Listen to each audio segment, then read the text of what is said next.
Live. I think I'm going live right now. I This think I'm live. broadcast is live. Oh, we had to hit this button. I thought it just automatically made us live. Here we go. We went live 7 seconds ago.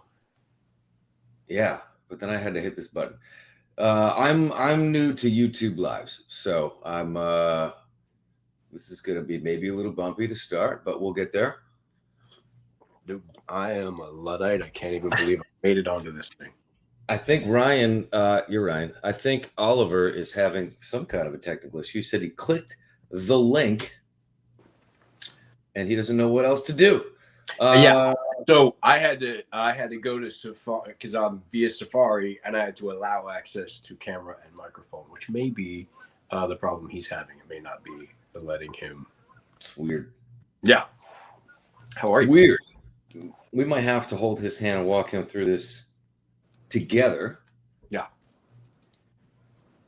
But in the meantime, I think we are good. People are responding that we are good and we are live on the internets. We've done it, Ryan Robbins. Excellent. Ryan said to allow Mike access. He's here. Let's shame him. I think that's the best way to get people to respond in life is to just shame them. He's supposed to be the smart one. He's a wicked smart guy. Yeah, all right. People are in the chat. What's up, everybody? Hello. I'm tweaking this stuff on the fly. And as I do, for anybody who was there in the early days of my Twitch streaming, everybody knew what a disaster that was. So we're waiting for Oliver Thompson to get on with us. He's having some technical issues, as these things do. How did we ever survive the pandemic living off of Zoom? Oh, what a learning curve that was. Oh, my Holy goodness. hell. What a world we live in. I'm using StreamYard for the first time. Interesting. It's pretty straightforward.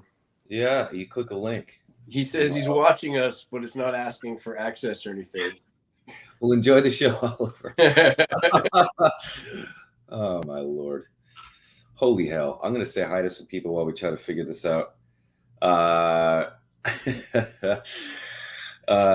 Rachel's here. Rita's here. Julio, best wishes from Brazil. Much love from Los Angeles. And Ryan, you're chiming in from Vancouver region, Canada. Squamish. Yeah. We got town. Yeah, man. It's beautiful up there. Earlish Strife, Charlotte's with us. Hello. Sari's here. Sari, our wonderful editor on Sniper Rogue Mission. She came dressed as Lady Death to our little. Oh, is that? I saw the pictures. Yeah, man. Amazing. That was awesome. She really knocked it out of the park. So, yeah, John's so here. That I missed that. Matthew's here. Autumn Hart's here. What's up, everybody? Thanks for bearing with us. We are there. He is. We have an Oliver sighting. Hey! I clicked the wrong link, but proof of internet life. He clicked along like he's. I'm watching you guys. Yeah, I clicked the link to view, not the link to participate. Amazing. You know what? We're here now, and that's all that matters, and the world is saved. Yeah. How are you, gentlemen? It's good to see your faces. Even fantastic. How are you? So good.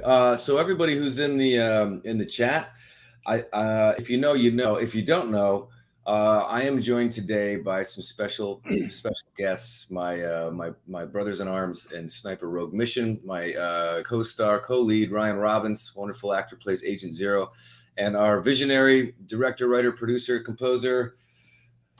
What else? What other hyphens? That's it. Things have I left? That's the architect of the Sniper version. That is plenty. He built the sets. He hand-stitched all the costumes. Yes. He assembled the guns from scratch. There's nothing Oliver Thompson can't do, friends. Except get onto a YouTube Live on time. Get onto a YouTube Live. That you know what? No one's going to fault you for that. That's tricky business. Yeah, that remains to be seen. I was sitting here talking into the camera, not knowing I had to click the go live button. I just thought go live would automatically happen. So, you know, we're working it out, man. We're figuring it out. Figuring it out. Script. We don't know what to do. I don't know what camera you got on there, but it's like you're never not good looking. And even on this thing, I'm like, Oliver and I are just on whatever our device cameras. You're all like in focus, and it's all sexy looking. I feel like that was kind of a roundabout way of Ryan telling me I look bad. No, just me admitting that. Look at this right now. Look at this. You guys. My backdrop, I got to do some work on this. So my backdrop is a bit cluttered. It's like Call of Duty shit. It's Dungeons lovely and out of focus. So I'm like, let me just blur this hot mess until I could figure out how to actually have a good looking background. I wouldn't even know how to blur any of it. Yeah, I don't know. StreamYard gave me an option to blur things. I'm like, let's blur things. I don't know. And Oliver's got his well-placed guitars back there. Yeah. Oh. Look at that curated wall. Yeah. Beautiful. You both got nice. There's also it's this way, a Sniper Assassin's End poster. Oh yeah. The first one for Oliver Thompson. Yeah. One that brought us all together. That was the alt artwork, if you recall. Yeah. Not the official artwork, which I enjoyed. Is that by the Stranger Things artists? Correct. Yes. Yeah. Yep. Kyle Lambert, Beautiful. I believe. Kyle Lambert. That's right. Mm-hmm. I'm going to get a little volume here. I'm going to say hi to some people in chat. What's up, everybody? Welcome. I'm here with Oliver Thompson and Ryan Robbins. Thanks for joining us today. We're just going to have a little catch-up chat. We'll field some questions from the chat. So anybody got any questions about the making of or anything behind the scenes in Sniper Rogue Mission, please fire them our way. I'm going to also pick 3 people from the chat who tuned in today and asked questions, and I'm going to send some signed Sniper swag your way. So I'll be in touch about that. Make sure to keep checking the comments to see who those winners are after the fact. So Beth's with us, Sean's with us, Rachel's with us, Lottie's with us. We got people from all over the world here: Vietnam, Brazil, the Philippines, the UK. We got wonderful people in the US of A as well joining us. So, well, how do we even kick this off? I have intended this just to be a casual chat amongst buddies and see what shenanigans we get up to, and then also just take some questions from the chat once in a while. So anyway, our movie dropped August 16th. So many of you here in the chat have watched it, and you've let us know how much you love it, so we appreciate that very much. We're excited to go and make Sniper 10. Oliver's shipping out very soon to go do that. And me and Ryan will be joining them in a month overseas. We're making an international shoot as opposed to Winnipeg, which is where we shot the last one about a year ago. So let me ask you, Oliver, because we shot Sniper Assassin's End in Vancouver, and then Winnipeg was the next location. Tell me, like, what were like the main driving forces that you and Sony and everybody put together for why Winnipeg was the place to shoot Sniper Rogue Mission? So initially, Sniper Rogue Mission takes place a bit in London, as you know. Probably a quarter of it's in London, and the rest is in the States, and not just anywhere in the States, but kind of in the Midwest, Rust Belt, this part of the U.S. Where I'm actually from, and you are from, Chad, and upstate New York, Michigan, Pennsylvania. We're in Ohio a bit, and Illinois, and that's kind of the part of the world we're in. So anyway, initially the idea was to make the movie in London, and we were pretty seriously gearing up for that. And then I was kind of going through the script and just had this realization, I really only set about a quarter of this thing in London. I thought this thing is very Midwestern United States based. And I started, I've been to England. I'm Welsh. I have a lot of family still in Wales. I've spent some time over there, and I knew there's just, it's not, you're not going to be able to double, Southeastern Michigan in the UK. It's just not going to happen. It just,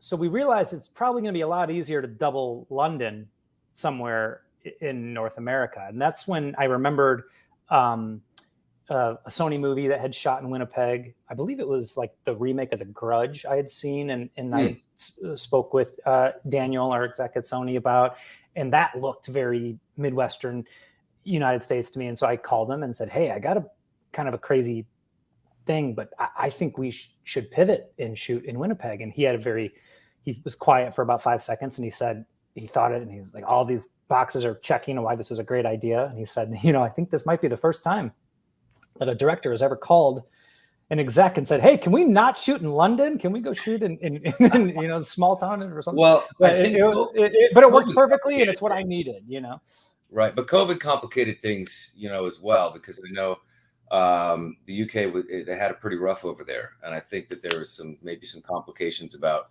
trying to film there as well, just because of the lockdowns and stuff like that. I know international travel was pretty rough in terms of all that sort of stuff. So we ended up in Winnipeg, which doubled as London, which doubled as Michigan, which doubled as Utica, New York, which is actually 30 minutes from where I grew up in upstate New York, which is a little touch that I loved in the film.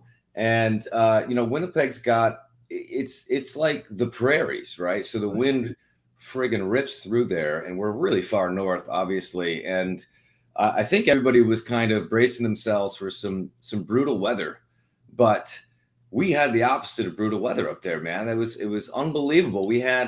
Everyone was telling us, oh, you're gonna get dumped on. It's gonna start snowing. It's gonna start getting freezing cold. It felt like summer almost every day. I think one day it rained while we were filming, and you guys were indoors shooting that brutal elevator fight scene all day.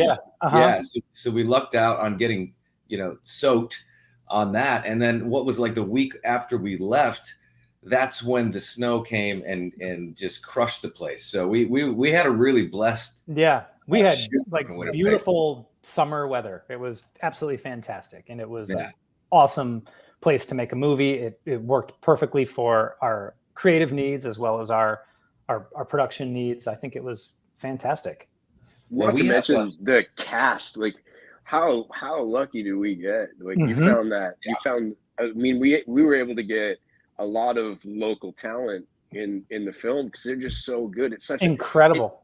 I think a lot of people don't realize what an artistic city Winnipeg is. It's a great music city. It's a great art scene, great theater scene, and to be able to pluck a bunch of these folks out of there, man, it was like winning the lottery.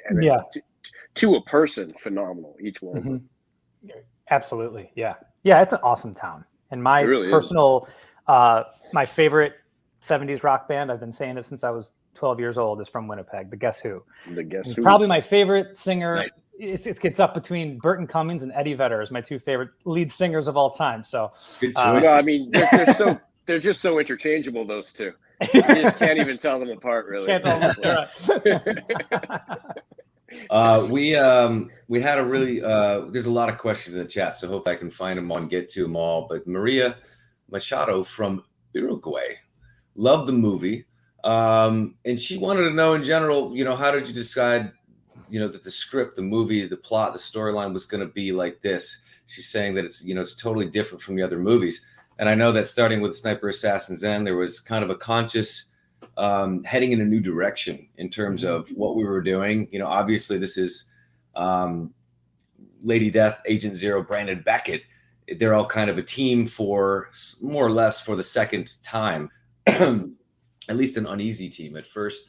But that's got to be by design. And I know that we've talked about that off camera because, me and Ryan have loved the material, and we love the new direction, and we loved how Sniper Rogue Mission added so much more banter. You could tell that even off mission, Zero and Brandon were pals, and they've been hanging out and stuff like this. So what can you tell us kind of about some of the conversations, kind of your vision for taking the Sniper franchise in a new direction?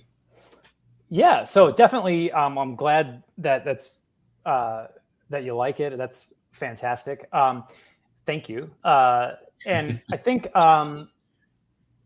so it really started with Sony, you know, from the top. Like again, Daniel, our sort of he is the Agent Stone to our Grit. Yeah. Right. He's our captain. For sure. Yeah, he kind of brought me in on the last one, on Assassin's End, and I did have kind of instructions in so many words to sort of maybe start to think about reinventing things a little bit. Let's make things, let's have a little bit more fun. Let's lean, you know, I think it's kind of a natural progression for franchises to take. At that point, this was going on its 8th film. There are a lot of franchise touchstones I could point to that, you know, you can sort of see a similar thing happen. You know, they start to maybe, I guess just, have more fun with it. Sort of, right. Create a little bit of a new vibe. So I was really given not just like the leeway to do that, but really the encouragement to do that. And then, you know, I think you see it in Assassin's End, but I don't know that, I honestly can't remember. I don't know if we really knew how much we were building this team. It was really more once we started making Assassin's End. And I mean, I'll be a little behind the scenes kind of a thing here, like the final sort of our post-credit scene with Zero and Lady Death on that one, you know, that was decided in production. I remember, and it was kind of Daniel's just, you know, idea, like let's kind of do this to sort of start to, and that's when it started to coalesce. And I think it was seeing you guys work together, you know, both of you and Sayaka, that we kind of realized, whoa, there's like a superhero team developing here, you know, and so that was, I think, so then we just ran with it with Rogue Mission, and I just, you know, I knew right off the bat, the first line, you know, you saying to Zero, Chad being, you know, Brandon saying to Zero, you got to stop calling me every 15 minutes. There was this familiarity there. And so right off the bat, because we left you guys in Assassin's End almost still strangers. You shook hands and said, thanks for getting the job done. And you know, and it's like, and we pick up with, you got to stop calling me every 15 minutes like it's an old tale. So we just knew, oh, okay, these two sort of, a lot has happened in the interim here, and they've become, you know, they've become Ryan, you know, along the superhero lines, I think Ryan was pushing for capes and wardrobe, but well, we're not too far off with Lady Death. She's pretty much a full-blown superhero at this point. We had a good question here. My friend Beth is asking, is Brandon ever going to settle down? It's one of the interesting things I get asked on, you know, the interviews. It's kind of like, I've been so blessed to be a part of so many of these movies where it's just like, you know, we've explored the relationship with Pops, and now it's kind of like, well, what if we go and do Sniper 24? And I always joke that I hope we do Sniper 24, 36, 89, whatever, so I could be a great granddad passing down my old timey rifle, you know, to some heir of my own, which is a fun exploration. But you know, you touched on some of the personal life stuff in this movie. You know, you get Agent Zero. You know, we got to spend quality time with his ex-wife and her new hubs, which led to some of the funniest moments, I think, in the movie. So it's nice to see everybody responding to how, you know, you've breathed like some layers of life into these characters rather than just being focused on the mission, which gives the movie a different tone and feel that I think people have really responded to. But I can't ignore these questions anymore. I touched on it earlier, how Ryan had probably the most epic, brutal fight scene in the entire movie. It was the one that never ended. Honestly, I mean, what was it, like a 74-minute fight scene? You guys did. I wish. Yeah. So Ryan, tell me how that went for you. People are asking, you know, did you train for that, this, that, whatever, you know? I guess they just want a little bit of a glimpse of what we were doing, I guess, behind the scenes to prep for some of these great action sequences in the movie. Well, that was day one for me. That was my first day, shooting day. And we had like 3 rehearsal days, but that was when we had lost the actor that was then replaced by Eric Table, who came in, and just, he had a day and he just came in and brought it. That guy worked so hard. Not like, Chad and I talk about this a lot. We've trained multiple disciplines most of our lives. Like, we both boxed, we've both done various martial arts. So, and I'm always in a state of training just as part of exercise. You know, the way Oliver has always sort of explained it or described it to me is, you know, Brandon is the stealth guy, the finesse guy. Even the fights with Lady Death are they're very beautiful and they're kind of choreographed and there's distance between you guys. Whereas Zero is just beast mode. Like, he, you know, there's no stealth. It's just brute force. Like, he's just gonna kick through the door and there'll be 4 guys. He'd be like, whatever. I think in one interview I referred to the Brandon Zero dynamic is Zero's the hammer, I'm the nail. I just get to shoot the nail from a mile away out of a gun usually. He's up to close and personal, smash crap apart. It's definitely, it's a Hulk smash moment. And but with Johnny Yang coming on board, he made that elevator sequence really easy to choreograph, really easy for us to remember. But I mean, man, I'm not gonna lie, we connected. Like, Eric and I, we definitely punched each other. Yeah. Can I ask you a question, Ryan? Yeah. I've wondered this. One of my favorite moments in that fight, and I've never asked you because I just never think to ask you when we talk. I don't know if it's real or if it's part. There's a moment that the elevator doors are about to close, and you punch and you shake your hand like you maybe connected on his belt buckle or something like that. Do you know what I'm talking about? Yeah. Like you swing and you go, like is that, what is that?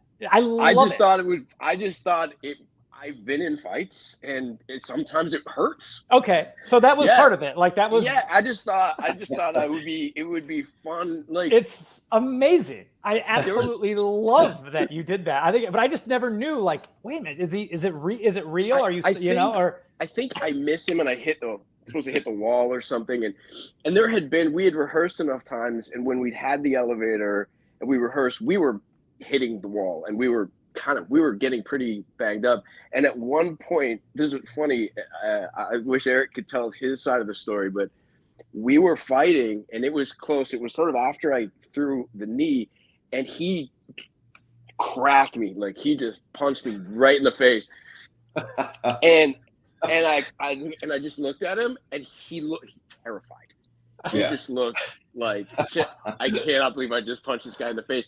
And all I could think of was, like, telepathically, just keep going. I'm fine. Just keep going. Just keep going. And then he just kind of looked at me and went, and then just went back. We were okay.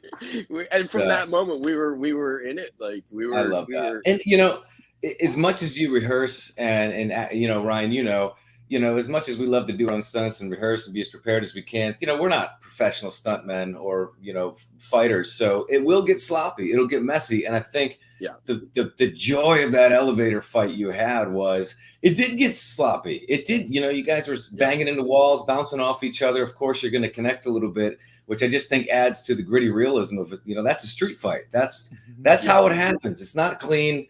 It's not nice. It's not dirty. You know, Lady Death can have the clean fights because, you know, she's precision, right?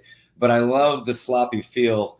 And, you know, of course, you're going to connect a little bit. I hope the kick of the crotch didn't connect. Maybe it did and just added to the scene. I'm not sure. You got me. That was the roughest moment of watching the elevator scene for me. Somebody sent me a freeze frame of that kick to the crotch. You could see it. You could see it. Like, that was.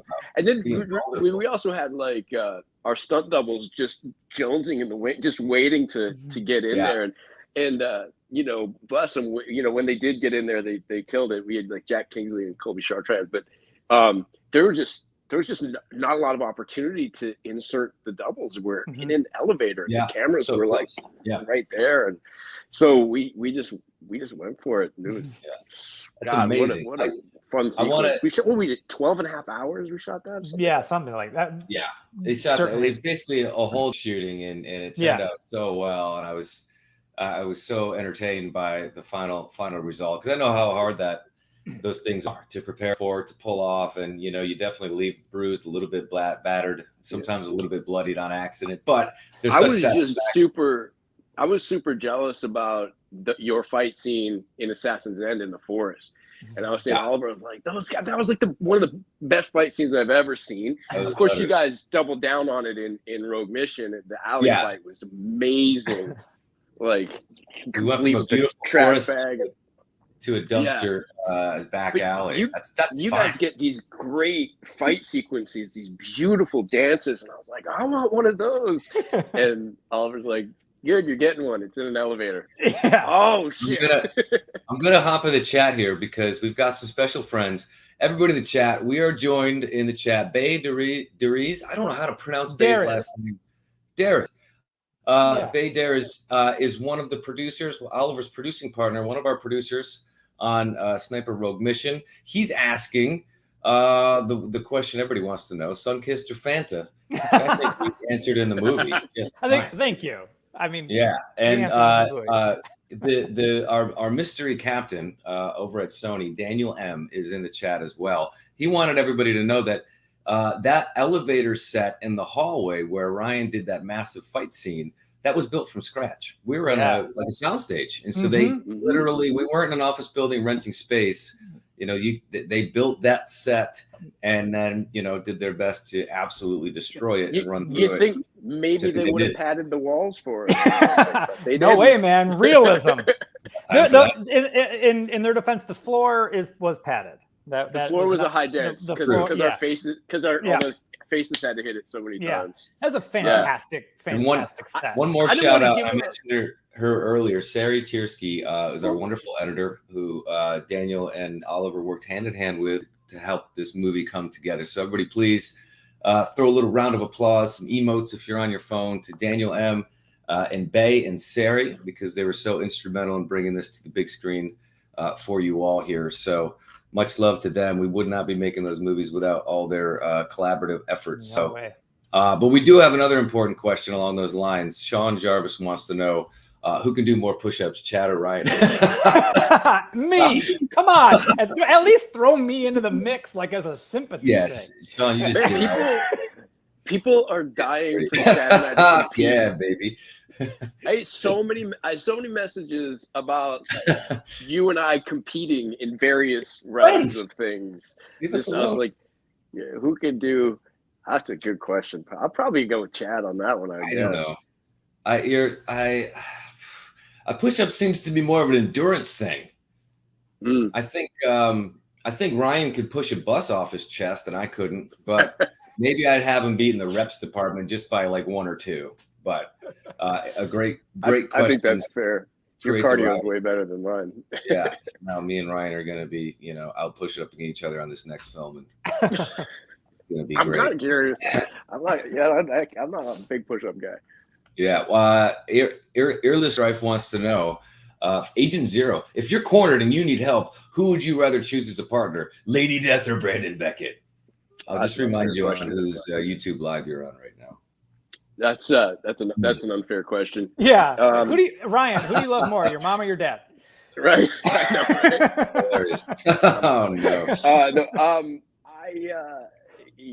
I think it would have to be Brandon. It's close, and depending on the needs to meet the situation, but probably Brandon because he's just a little more reliable. She's hard to track down when you need her. Man. She makes you work for it. So that's a great answer. Intelligence. That's who I. Yeah. This is kind of a cool question for both of you, gents. Ryan, what was it like coming into the series that's been established for so many years? But also, that's a great question for Oliver. And we touched on that earlier because, Oliver came in to really kind of reinvent the wheel a little bit and introduced Agent Zero to us. And then, of course, had the plan for him to stick around because, I had done sniper films in the past where obviously I'd have spotters and teammates and members of my squad and stuff. But they were, mission to mission, whatever that movie was about. And sometimes they don't make it out alive and sometimes you never hear from them again. So this is a totally different approach in that, you know, we've got the gang, the gritty gang, and we're keeping the band together more or less. Yeah, I mean, from my perspective, I think Kari Andrews, who directed Assassin's End, introduced me to Oliver and Daniel. We had just such a great first meeting. We had such a fantastic first meeting, and obviously I was a fan of the franchise already, so I was hopeful. And I think what probably helped was Chad, you and I, we kind of clicked day one. Like it was just easy. I think just you and I, we just had an ease immediately, and we didn't work together a ton in that one, bizarrely, but when we did it, everything it really clicked between us. And then of course we stayed friends, and Oliver and I stayed friends, and everybody would just stay. We all just kind of organically stayed in each other's orbit, I think, and it worked out great for me. What a treat, what a blessing. And to be fair, just for everybody to be clear, like, you know, for you, Chad, as the face of this franchise, to be so welcoming and so encouraging towards me, to have me join you on this incredible journey that it's been now, going on to my third one, was no small thing. You know, you made me feel so welcome. You made me feel like $1,000,000. You still do. And so that meant a lot to me, that you were so encouraging and so excited to have somebody along for the ride. I gotta say a similar thing, Chad, where when I wrote Assassin's End, I didn't know you personally. I knew Brandon Beckett because I'd watched all the movies, but I didn't know Chad. And I had there was a little bit. So you talked about wanting to like open up the characters a little bit. We meet Zero's ex-wife. Well, one of the big things I wanted to do with Assassin's End, I just said, look, I just want to like know this guy a little bit better. I feel like we only see him in mission mode. Like, and I actually asked like permission, you know, like, can we open this movie? Can he be on leave? Can we just for once, can we see what his house is like? What does he do? I want to see this guy just sitting around in his boxer shorts, playing video games and like drinking beer. Like I want to see, you know, and like I said, I very, very much encouraged to do that. But I didn't know if you were going to read this and go, what the hell is this crap? I'm not interested in this. Get me on a mission. You know, why do you have me talking to 12-year-olds on a headset? And, you know, you were the opposite. You were like, dude, I love this. This is so fun. This is so awesome. Like, and that I got to just say, like, not only thank you, but just also it gave me so much confidence to like, okay, if I've got you in my corner, then I really feel like we do have the license to start to go, you know, to pivot, to go in a little bit of a more fun direction, a little bit more character arcs and things like that. So I appreciate that.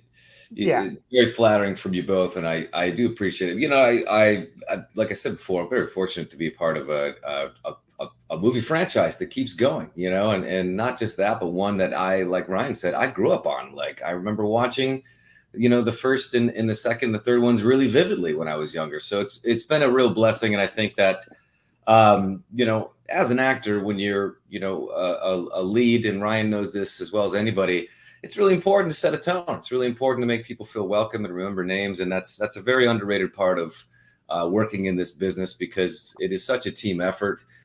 So many boots on the ground people making these miracles come together, and it's a feat when they do. And so I really appreciate that. But I think it comes with the territory, you know. And I Sniper Assassin's End, taking that turn into the new direction for the franchise, I was excited, you know, and to be able to collaborate with you and be like, give me more, give us more banter, give us more you know, opportunities. And that's what's fun, because I think this segues into Sniper Rogue Mission. There was a lot of improvised scenes and moments that made the final cut. And that's really very strong departure, you know, from the past Sniper films, which were a bit more serious, a bit more sober in terms of their you know, the scripts and the tone and the direction that they were going. So let's touch base on a couple of the beautiful improv moments. And Josh Brenner, who played Intelligent Pete, you could probably make a whole spin-off movie on his improv moments at room floor, because you can't use them all. But we were all dying, laughing, working with Josh. And I'll bet he was even holding back. Oh, absolutely. That was Josh holding back. Yeah, that's absolutely. He is amazing. Well, I mean, you touched on it earlier, like Ryan in the middle of a fight, you know, pow, God damn it, you know, yeah. Going, you know, or Chad, you in the middle of a fight. What is your problem? Yeah, so that's a fun little. That was a fun moment we came up with on the fly, where I'm trying to get Lady Death to stop murdering me, and so it's like every time I'm like, hey, wait, I'm not. It's not what you know. And I love those little interrupts as I have to dodge another, you know, knife to the throat. And wield a garbage bag as a self-defense prop, which must be the first time in cinematic history. Yeah. Props to Oliver. And so there was a moment where there seemed to be a natural pause, like a breather. And I remember having that conversation with you, Oliver. And I was like, you know, what if he's just like, he's tried 3-4 times. He keeps coming at him. What if he just like is frustrated and like lets it out, and he doesn't even get to finish that sentence? Yeah. And so that's how that moment came along, where you know, I say, what is your problem? And I was like, you know, like, can she just smash me in the face? Yeah. And then I've got like, you know, a nice bloody nose to carry out the rest of the scene. So by far my favorite part of the fight. I mean, so great.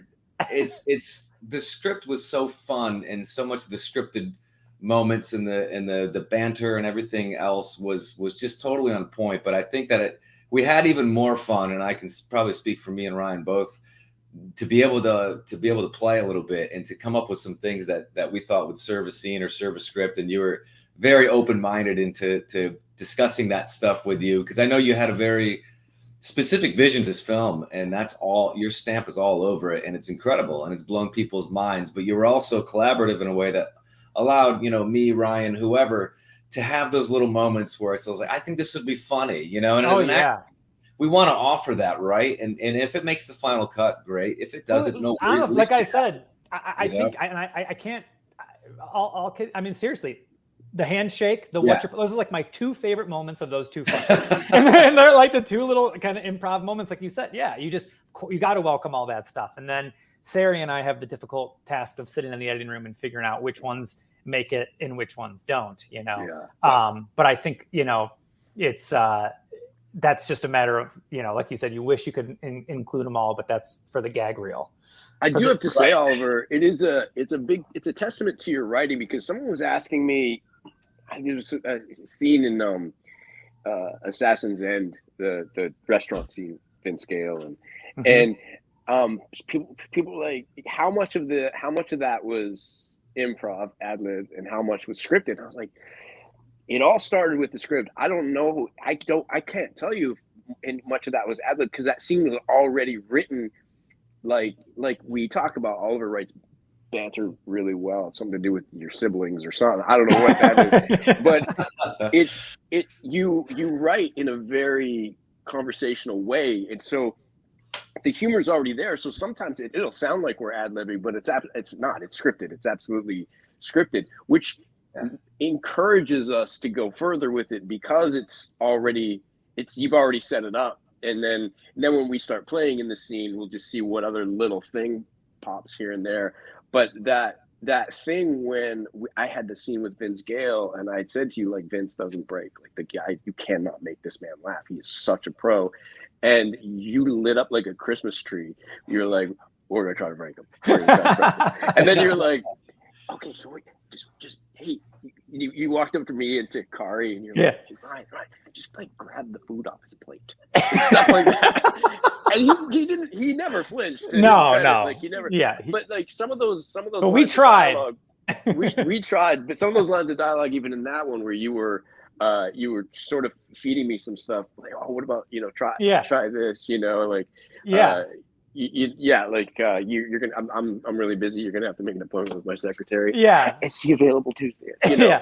I remember that. I love that you said that didn't. Unfortunately, it's like we said, some of them have to stay on the cutting room floor, and this is a good opportunity to share them with people. But I remember this was all you.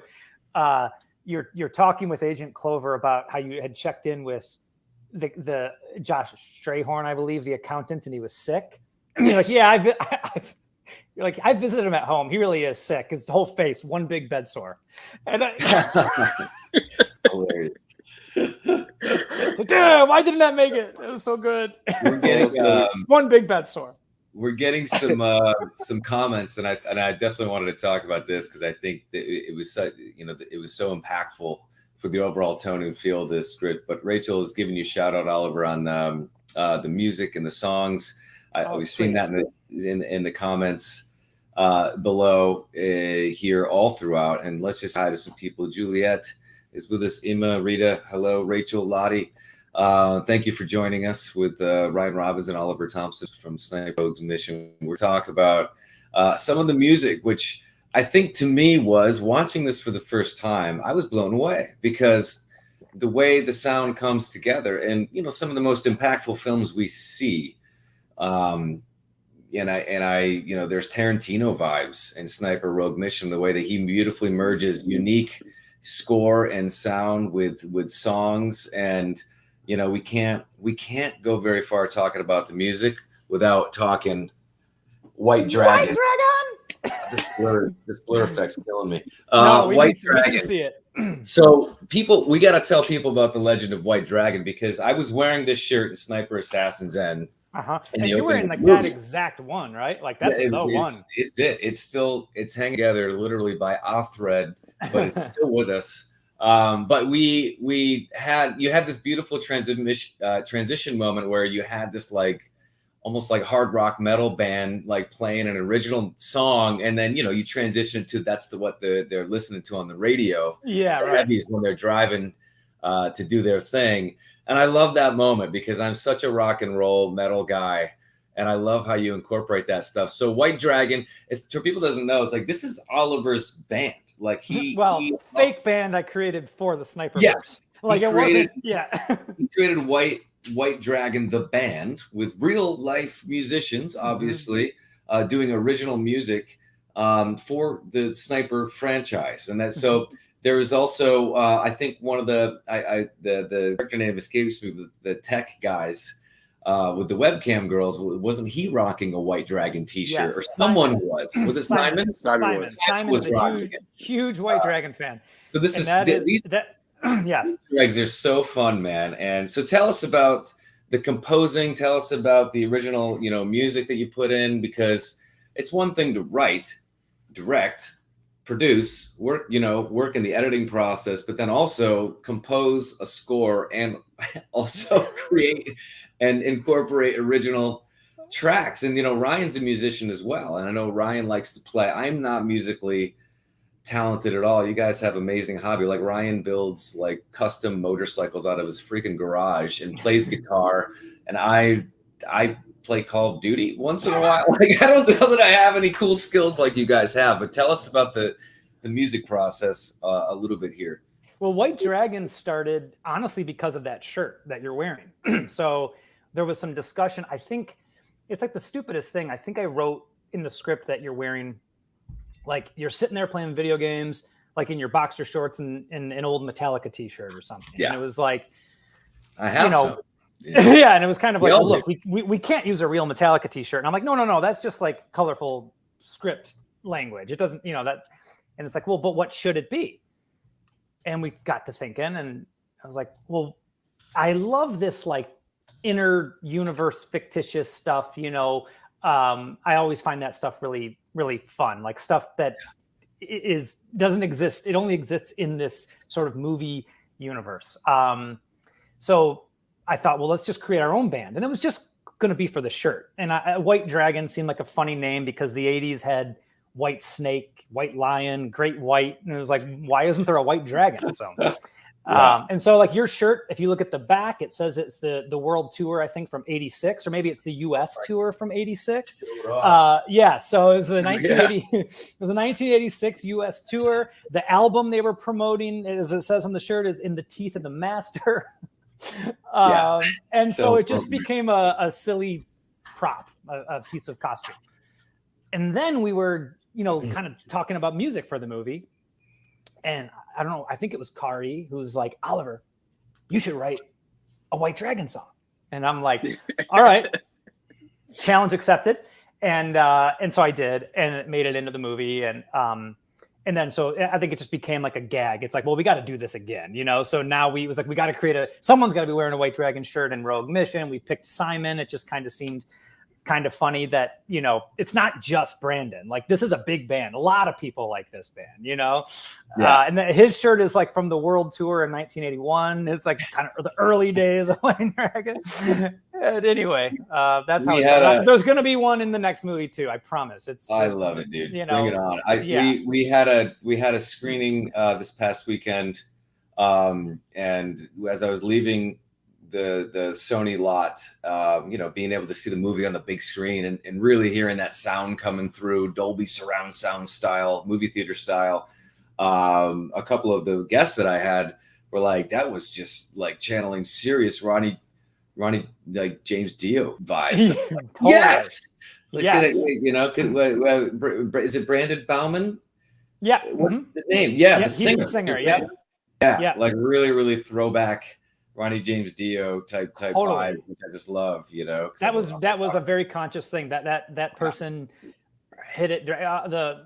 My collaborator friend who produced those songs, Mike Eisenstein, aka USA Mike.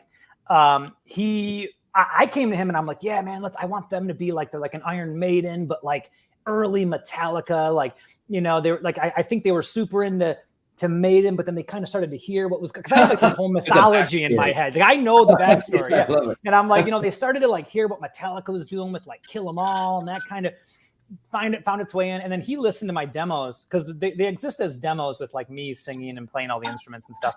And he's like, dude, I really think their biggest influence was probably Dio. And I'm like, Dio. Yes, okay, go with that, run with that. And so when he mixed it and stuff, we definitely were trying to channel Dio. Nailed it. I want to catch a couple more of these comments as they scroll through. Lottie shouted out your bikes, Ryan. She says they're amazing. Harbinger Custom. Thank you, Lottie. Thank you. Yeah, I own a custom motorcycle shop with my business partner Clancy Peterson. It's called Harbinger Customs up here in Squamish, and we build custom motorcycles, and we build race cars, drift cars, race cars, custom motorcycles. Are we gonna put Agent Zero on a freaking motorcycle? Are we gonna do? I wish, especially the location that we're going to.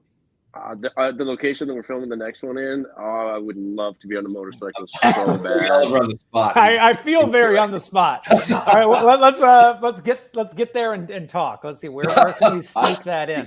I've planted that seed a few times, and everybody's like, I don't know, like what? Yeah. I know. I think it's a great idea. Let's we'll have to figure out. It would be amazing because I could ride and it'd be fun and Raiden in the chat asked.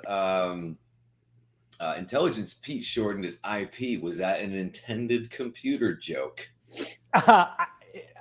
Not really. It just was one of those fun things where as you do it, you're like, oh my God, that's great. You know, I think the name Intelligence Pete. A happy accident. First. Yeah, happy accident. That's nice. That's a good way to put it. It took some time because happy accident.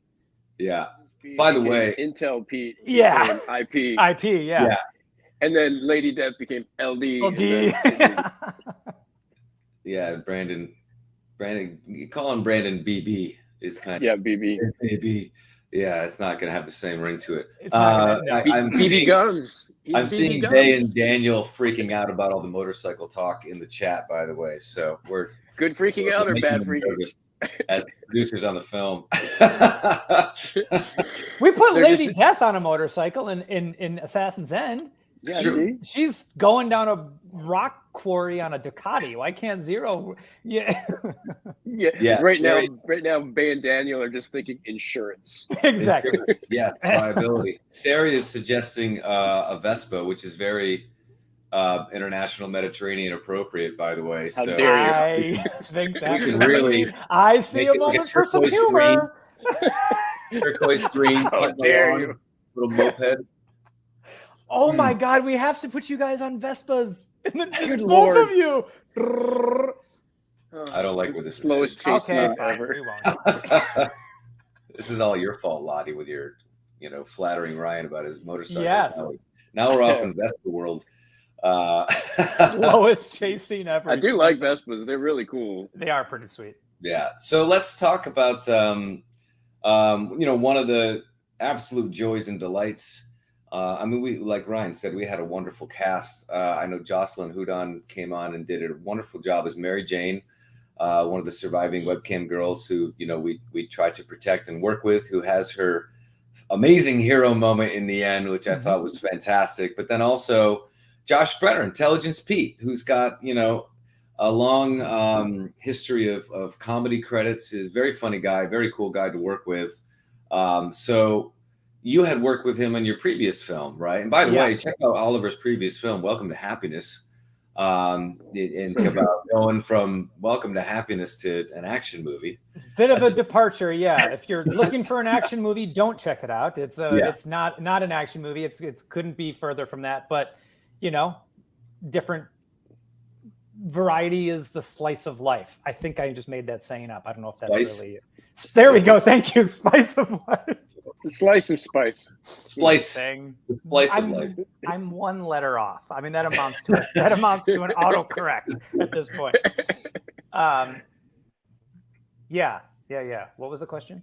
Josh Brenner. Josh. Yeah. So he was awesome, and Welcome to Happiness, and I definitely wrote Intel Pete with for him, and then just hoping he would. The timing and everything would work out, and it did, and which is so awesome. And I felt like as we're, we have the trio we keep talking about of, Brandon, Zero, and LD, but the Bond franchise has its Q, and Mission Impossible has Simon Pegg. We need you guys need your intelligence. You need the person that you can, and so it felt like a fun way to sort of establish who one day Grit might end up calling on him again. Who knows? Yeah. Well, those guys are handy, right? They can enhance video. No, they can't. No, they can't. No, I don't think there is, everybody needs their guy in the chair. Yeah. Black Holes and Avocado is suggesting a straight up comedy for the next chapter. Why not? I don't think we're there yet, but it's been a heck of a lot of fun having some yucks in between and everything else too. And Ryan, you do such a deft job handling deft. That's a $5 word. Job handling a lot of the dialogue, and a lot of these scenes. You're really driving us forward. And, we both know that's a tricky thing to do, not just, the sheer volume of words, but also to make it fun, entertaining. And I think you and Oliver found really fun ways to clue the audience in as you have to, but also keep it moving, keep it snappy. I love when me and you convince, that moment to convince Lady of Death where we're begging Lady Death, come on, help us here, kind of thing in her apartment. And then you're just right on it. You're okay, this is how it does. And then, Oliver, you had such beautiful choreography for almost every single shot in the movie, because that camera could have just stayed on Ryan and he'd be here's what we do, here's what we do, here's what we do, whatever. Instead, you got Ryan pacing. And I remember because we had marks, we had to hit the marks, the camera was moving around. And I just think that a big testament to Ryan, because sometimes I read these scripts and I'm I'm so glad Ryan gets to talk about all this stuff. Hold on just one second. I got to give, I don't know if that's true. I've complimented you, Chad, on this. And I got to say, Chad, one of the hardest things to write and to deliver, it's nauseating, we all know, is expositional dialogue. And you take paragraphs of exposition and you deliver them so beautifully. I told you that on Assassin's End. You had that whole thing down in the basement when you're telling LD and Thomas and everyone the plan. And I just remember God, this guy, what is it? Why does this stuff come alive when it comes out of his mouth? And then you have the moment with Haysbert in the opening scene where you're explaining to him why Zero had you up on that roof, what this whole Laura Lake thing is all about. And there's just this effortlessness when you do it, giving you the writer's bane of expositional dialogue, which is, you know, a necessity. Unfortunately, it's a dialogue. You know, that's you find a way. You find a way to like really just make it. You sell it. So I appreciate that. Don't sell yourself so short on that. It's you know, you're both just brilliant. And it's great, but it is a testament to the writing, and Ryan can attest to this as well. Like the good writing makes it easier, and it's fun. And you know, maybe Ryan, you can weigh in on you know, this as an actor in terms of like an actor process. I just try to find the ways to make it natural, and I don't go full Christopher Walken, ignoring punctuation marks. Hey, ha, hoo, ha! I don't do that sort of thing. But at the same time, to make it conversational, I think is the trick. And that's, you know, you have natural pauses. Sometimes you have an in there or whatever else, you know, and that's I think the key to making that stuff that is so necessary, because otherwise you don't understand the movie. But how do you make it relatable? How do you make it feel natural in that way? So Ryan, you do a lot of that in this movie as well, and you absolutely nail it. And you know, what is your approach to that, if you have one? Do you like to incorporate, you know, certain little tactics? Well, I love giving characters behavior. I also find it's easier to you know, go to I don't know, place your dialogue when you've got stuff to do. But Oliver writes Oliver's writing is really easy to memorize. It's conversational, it's very real. So you feel the next word coming because that's what you would say. That's how you would talk. So even the exposition is, Oliver writes his exposition when it's necessary, but he keeps it really entertaining. Like for example, like in Rogue Mission, when we had the flash forward scenes, you know, like that stuff is super fun, you know, cool. and or there'll be something happening during the exposition. There's something happening on camera while we're explaining something, which makes it fun for the audience, makes it fun for us. But I come from the, you know, the TV world of just all the exposition, which basically is like, you're basically saying, you know, previously on for 5 minutes in the scene, just in case you missed the last episode.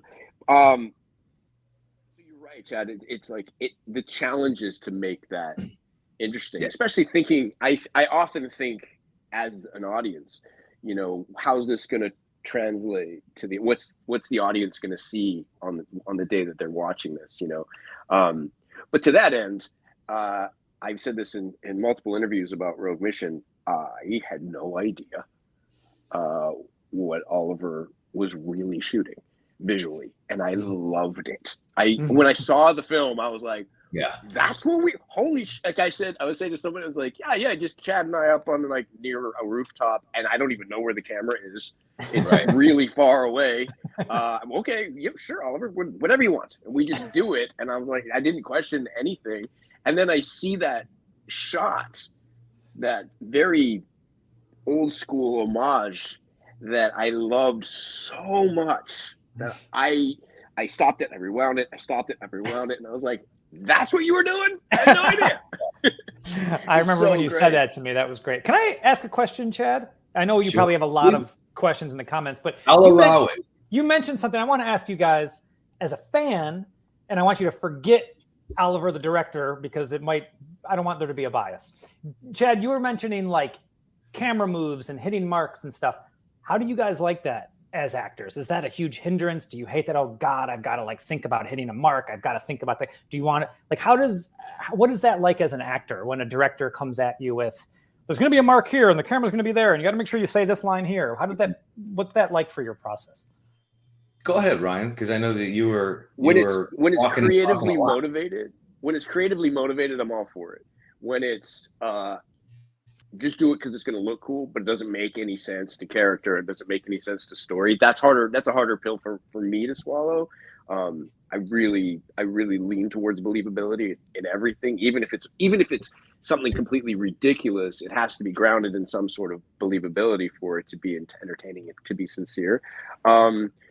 But your choreography was always great, and we also were blessed with having a guy like Doug on camera, who he just does the dance so effortlessly.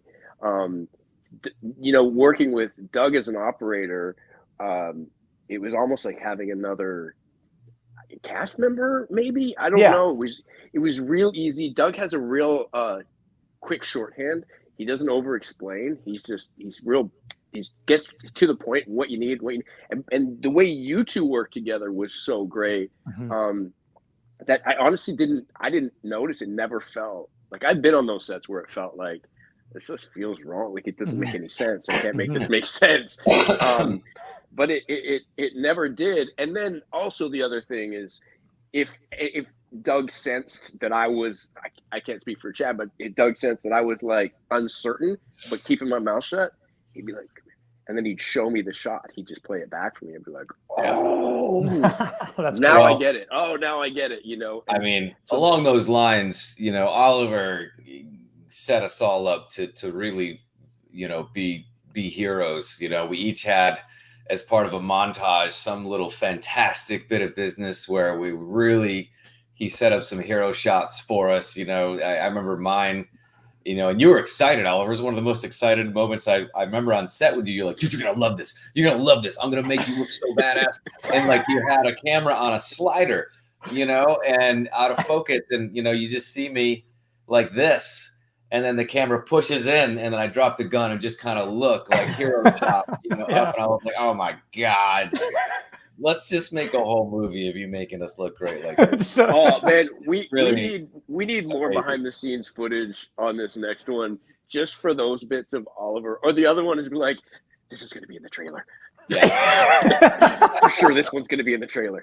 Absolutely. I'm going to try to get, because we're coming. We just hit an hour, so thank you, gentlemen. I won't keep you here forever, but people seem to be really loving this chat, and so I appreciate you joining me here. Raiden, you'll appreciate this one.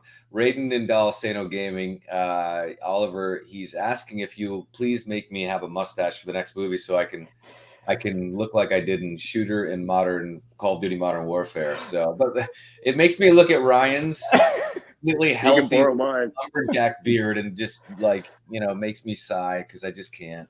I would say I'm all for it. Let's see what happens. As Ryan can attest, I love me a beard. So they were both fakes, those mustaches. So I can't imagine doing a whole month running around on a fake mustache. So please don't make me do it. Okay, that's fair. Fair enough. I'll do a soul. You get off so easy.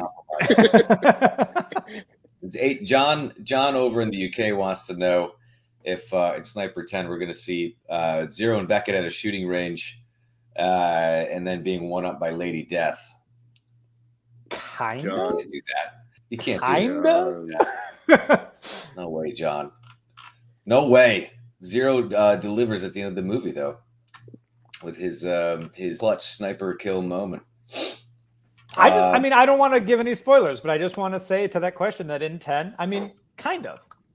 There is a moment, you guys. You're all going to have competition. And see. little friendly competition. Scarlett wants to know if hi Scarlett down in Brazil wants to know if Brandon Beckett will get married in the next movie. There's a lot of concerns for Brandon's romantic life apparently on this. So I don't know that we're making those kind of movies. Really, some people I think predominantly like. Some of your hardcore fan base, Chad, has hit me up, on the various social media platforms asking similar questions. They do want to see Brandon settle down. And I apologize. Like when I'm writing these scripts, it just never even like crosses my mind. It's just so not where my head is. Like the romance angle, I probably, I don't know. I just never even think like the minute you give Brandon a family, that family has to become collateral. Yes. That's just the nature of these kinds of movies, right? Right. So do you really want that? Right. Yeah. Do you fans really want that for Brandon? Exactly. For his family to be used as collateral? Because it will be. It will be. Let's just make a pact and an agreement that if we hit Sniper 21, we'll explore a rom-com. Sniper 31 will be a musical, and we'll have these benchmark escalators. So they'll be good problems to have. I love when it. we when we arrive there. Oliver, question from HH Gen K: will you ever sneak in to do a small role, like a fill-in or a background appearance? I did. You mean again? I'm in Assassin's End. I am. When Zero is marching into the hospital to do his very. We talked about how you're a bit of a bull in a china shop earlier. That's like, I think that scene sort of maybe exemplifies that better than any other scene we've ever done. Do we pass each other? I don't think we do. We do. Yeah, I think we passed each other. Yeah, I'm in like an orderly or a doctor. I don't know. I'm in scrubs in the hallway. And you had a clipboard. And I'm holding a clipboard. And I was so nervous that, to answer your question, no, I will never do it again. And then the fire department showed up. Yes. And you were in costume, and the fire department showed up. Yeah, that's right. Somebody pulled an alarm or something, and that was right. a whole. Yeah. Well, you were directing this one, so it's a little bit harder to sneak away. A little bit harder. It was easier to sneak away on the last one, and like I said, and I was it was with another background actor, and we're kind of talking to each other in the hall about what my clipboard. And this is a very seasoned background, extra. I've done this a million times, and I was just like, so I just want to let you know that I'm really, really nervous. And he was so amused. He was so amused by the fact that I was just like, so what do I do? Like, so when I should just walk this way, I just feel like really like, do I look okay? Am I okay? So I don't think I like to be behind the camera. Even right now, I'm like, can I turn me off? We're coming. I want to get to what is this? I don't want my head to be so big. Okay. I'm going to try and rapid fire some of these questions as we wind down here. So bear with me. Try to lightning round these. Erla Strife, what was your favorite scene in the movie? That's tough, but also go. Ryan Robbins, kick us off.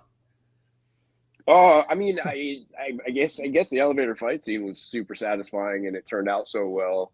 There are so many good moments. I loved watching the scenes with the two brothers, and I think like Brendan Sexton III is just so fun to watch, and he's just so fun to be around.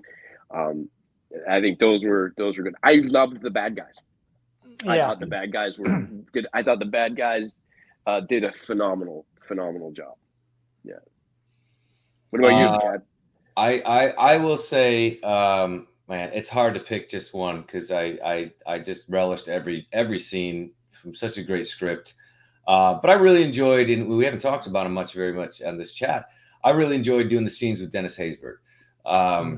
We had two really pivotal scenes that set up the movie and the direction that we all kind of go in. And to do the office scene, and again, Easter egg, Oliver had a red office space Easter egg, swing line stapler on my desk. You see me in a suit and tie with a friggin' name placard on the desk. Like, that was just such a great scene. Dennis comes in hot, just really pissed off. So it was really fun to play that really fun arc. And I know that, and even talking to Dennis on set, and I don't know how much time you've talked to him, Dennis loved doing this movie. And it's not often, because Dennis works a lot and he gets probably called to do a lot of stuff, something here, something there, whatever else. But you could just tell how excited he was to have, like, the Colonel had layers. The Colonel was like a mysterious guy who called on the phone once in a while in the past franchises. But you really pulled back the curtain on our fearless leader, behind the scenes, and gave him a heart, and you gave him a conscience, and you made him question his life and career decisions, and you gave him a place to go. And I think Dennis really loved that, and it was so great to work with him. It's so great to be back with him, because me and Dennis never had a scene like that. I think, we had like a phone call scene where we weren't even in the same, country at that point. Right. So I really love those. And Oliver, I know I don't mean to make you choose between your babies, but they asked it. You got to answer. Oh, that is so hard. Pick one. It's so hard. I'll pick a shot. It's the shot that Ryan was talking about, that where we zoom out to reveal what we reveal in terms of where the various sniper nests are located in Lady Death's apartment. That's always a cool moment for me. I always get excited when I watch that moment. That's the best I can do. That shot gave me all kinds of nostalgia. Yeah. I was like, this shot just reminds me of like movies I just loved, growing up and stuff. Yeah. I don't know. It was That's just awesome. Yeah. That would be that's a moment that sticks out. And I echo everything you were just saying, Chad, about Dennis and working with him. What a just master. I mean, just so awesome. Yeah. Yeah. He was He's fantastic.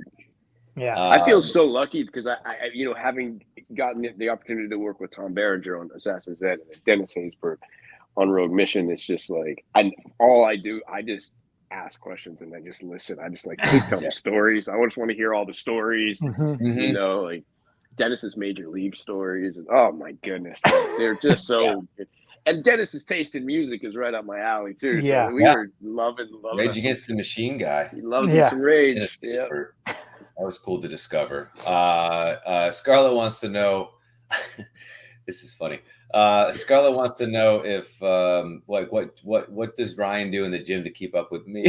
Have you seen Ryan Robbins? There's a whole scene where we're all pretty short on sleeves, and I'm like, Ryan's arms are 3 times the size of mine, so I think he's doing just fine in the gym. And having worked out with him in Winnipeg, I'm like, yeah, this guy gets after it. It's just that I spend the times leading up to the Sniper films losing weight, like just trying to be smaller, because you're just shreddies all the time, and I'm like, I mean, I'm bigger, but it's like, tell me more. Just ripped, and I'm like, give me. I'll remember then, like on Rogue Mission, I was like, okay, just what is your diet? What are you eating? Can I eat some of that? Whatever. What is this? What are those? Can I have those? Like, like I was like, you're so disciplined with your whole regimen. I was like, man, I need some of that. Like, because there are, admittedly, like there are some scenes I watch and be like, oh man, I got a little big for that one. Oh, you guys both look amazing. And I will say we had a birthday celebration for Chad, not on set. It was on a weekend at a restaurant, and the dude wouldn't even eat one bite of his cake. One bite. It was like, dude, we just put candles and blew though. You wouldn't even eat one bite. He will not break. I'll tell you what. I as they say, 99%'s a bitch. So I'm 100%. Listen, I'll eat a paleo style cake with no eggs, dairy, all that other fun stuff. Sounds delicious. It actually is, man. So you can watch it, Oliver Thompson. But yeah, that's it's I mean, look, Ryan's a lead in this film. I played a lead in this film. Oliver outworked both of us. In terms of, because, I might have a day where I get to do a half day with the stunt guys. Oliver's on set every day. He's the director. Yeah. He does not he's there with the crew first thing in the morning. He's last out. So, the diet, food, fuel, energy becomes so important on shoots like these. Yeah, Oliver had people reminding him to eat. Yeah. Remember that? Yeah. Like, people being like, Oliver, you got to eat something today. Yeah. Like, you were so focused all day, every day, that you would forget to eat. You would forget to drink water. You were forgetting to eat. You were just like, it's nuts. It's like we're on our own mission. We're really making a movie out like this. We're out there kind of doing our own. We shoot these on a really ambitious schedule. Yeah. Yep. We have our own, behind the scenes grit mission. Yeah. No doubt about it. Yeah. Yeah. We Bay is letting people know in the chat that our production spared no expense importing Fanta from the U.S. into Canada for us. It was real Fanta. Rita wants to know, did we really drink the Fanta? I know I didn't. I don't. Did we actually even sip? I mean, there's the one sip. Did you at least take the sip, or did you let it fall back into the can? I kind of want to know this too. That's a great question. I might have put water in it. I haven't had a soda in 15 years. I'm weird, man. Sorry. I sipped. Everybody went silent. I sipped. Yeah. I mean, I had probably like four, four Cokes that day. So, I mean, I certainly would not have minded sipping. I used to drink so much soda as a kid that I by the time I was probably 12 or 15 years old, I probably had a lifetime's worth of soda already in me. So, I'm okay to pass. on the sodas these days, but people love the sun-kissed and Fantas thing.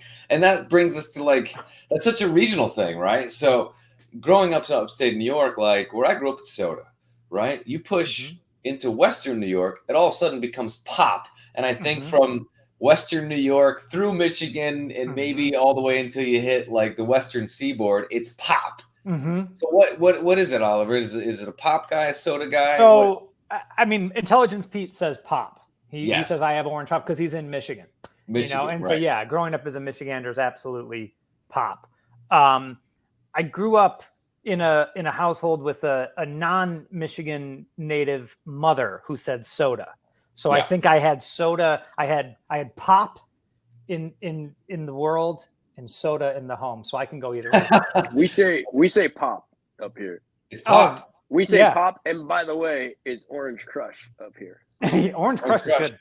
Yeah. Yeah, Orange man. Crush is Listen, good. I was no stranger to I was so equal opportunity as a kid. I would have grape soda. I didn't care. It's soda.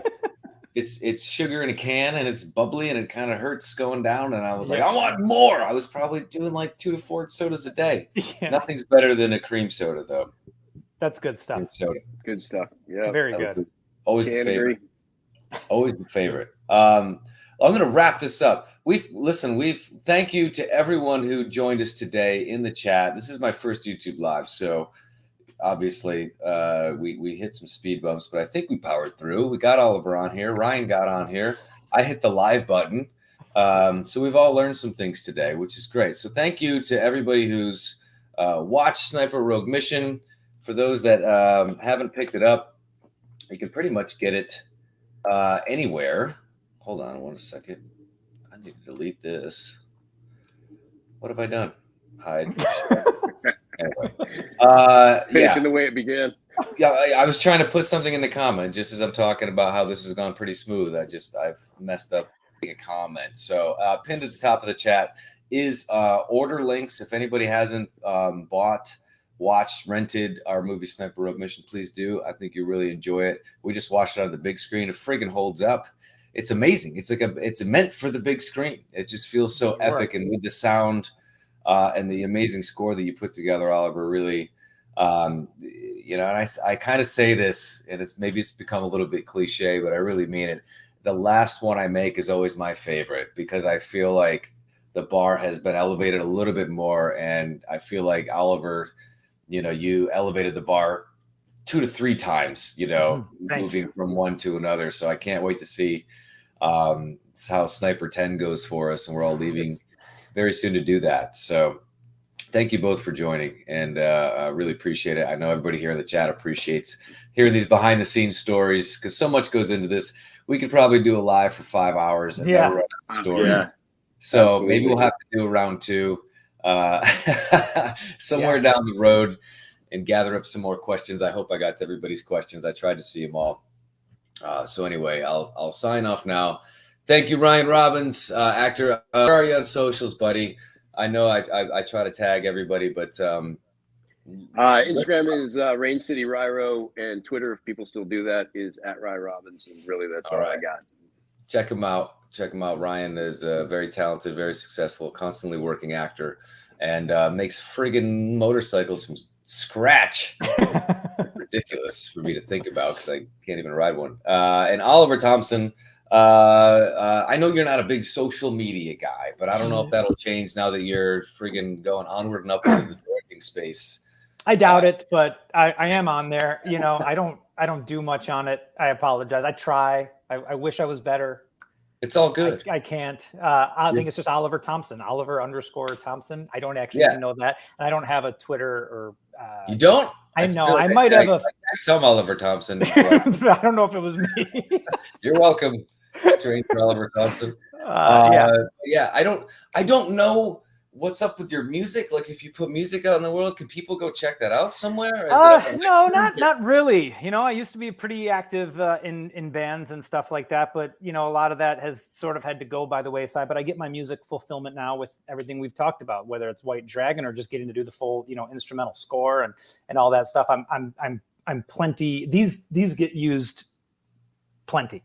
So I'm very, very grateful for that. And thank you so much for having me. And thanks to everyone who watched and asked questions. It's a lot of fun. Thank you. Hey, Oliver, real quick before we go, guys, I'm so sorry. I meant to ask you this question earlier, so I just want to ask one question.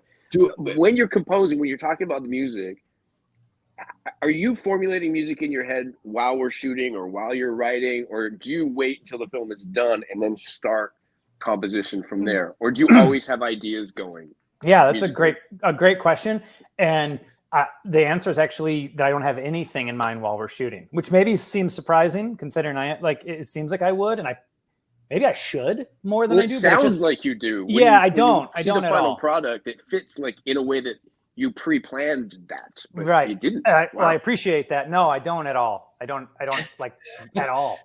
And maybe that might be a fun experiment on the next one to try to think about music ahead of time. Just have your guitar. Have your guitar. Well, in the director's I'm chair. thinking I know like Scorsese will blast music on set while they're shooting and stuff like that. He knows he wants this here, So there is a world. It's certainly done,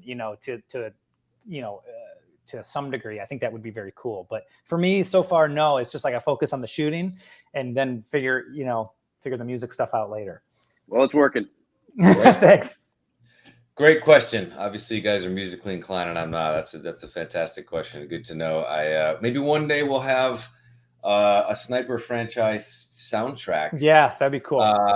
Released, and we can have White Dragon on iTunes for everyone to enjoy. Well, look, if there's one White Dragon song per movie, and we make another 7 movies, we'll have enough White Dragon songs for a full album, and then we'll outsell The Crow.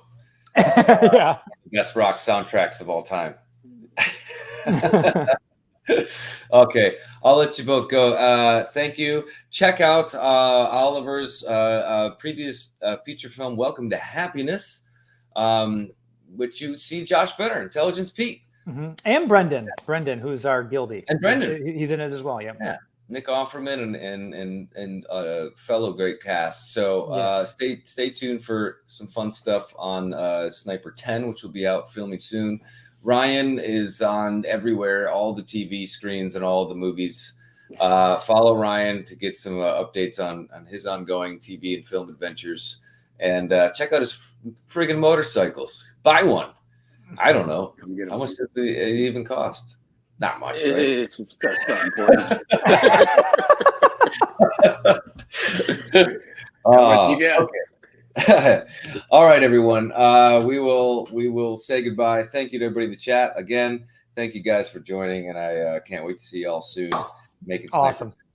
Thank you, sir. That was so fun. So fun. Bye, Thanks, y'all. guys. Bye. Thanks, guys.